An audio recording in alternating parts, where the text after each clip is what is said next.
Goldilocks নীতি। স্ট্ৰেস, উদ্বেগ আদি আমাৰ বাবে ভাল নে বেয়া? আমি জানো যে এইবোৰ আমাৰ বাবে বেয়া, কাৰণ এইবোৰে শাৰীৰিক আৰু মানসিকভাৱে আমাৰ অনিষ্ট কৰে। কিন্তু গোল্ডিলক্স নীতি অনুসৰি অলপ স্ট্ৰেছ আৰু উদ্বেগ আমাৰ বাবে বেয়া নহয়, বৰঞ্চ ই আমাৰ বাবে ভালহে হ'ব পাৰে। কি এই গোল্ডিলক্স নীতি আৰু কেনেদৰে ষ্ট্ৰেছ আৰু উদ্বেগ আমাৰ বাবে ভাল হ'ব পাৰে? গোল্ডিলক্স নীতি। গোল্ডিলক্স নীতিটো আহিছে সাধুকথাৰ পৰা। এই নীতিয়ে সঠিক পৰিমাণ বা সঠিক অৱস্থা এটা বিচাৰি পাবলৈ সহায় কৰে। আমাৰ জীৱনত ষ্ট্ৰেছ, উদ্বেগ, দুশ্চিন্তা আদি থাকিব।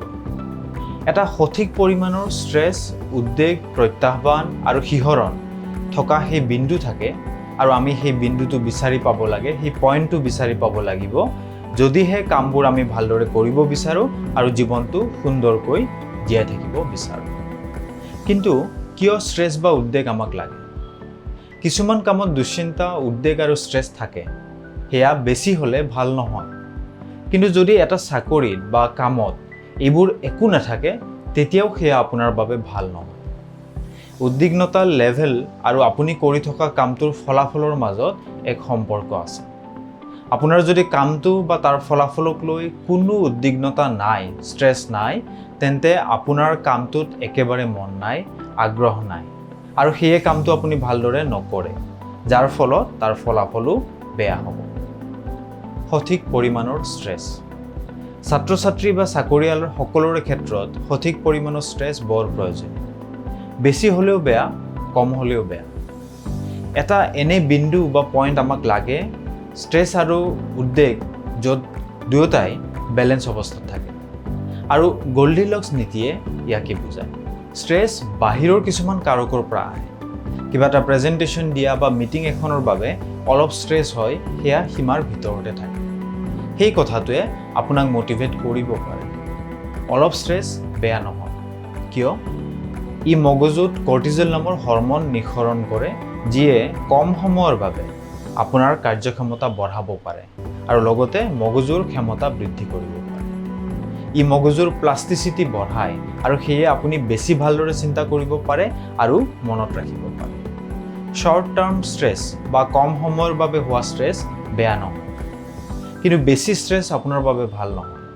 অনবৰতে দুশ্চিন্তা কৰাৰ, নিজৰ স্বাস্থ্যৰ চিন্তা কৰি থকা, টোপনি নহা আদি হোৱা মানে ষ্ট্ৰেছ বহু বেছি হৈছে, আৰু এয়া আপুনি এই বিষয়ে কিবা এটা কৰাৰ সময়।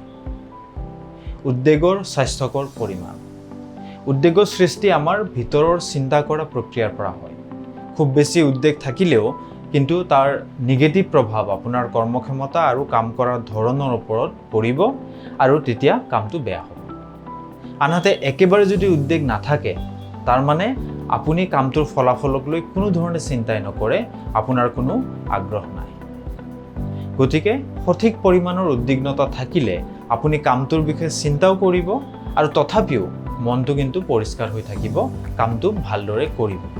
গোল্ডিলক্স নীতিটো বিভিন্ন ধৰণৰ ক্ষেত্ৰত, যেনে cognitive science, developmental psychology, medicine, economics, astrobiology ইত্যাদিত ব্যৱহাৰ কৰা হয়।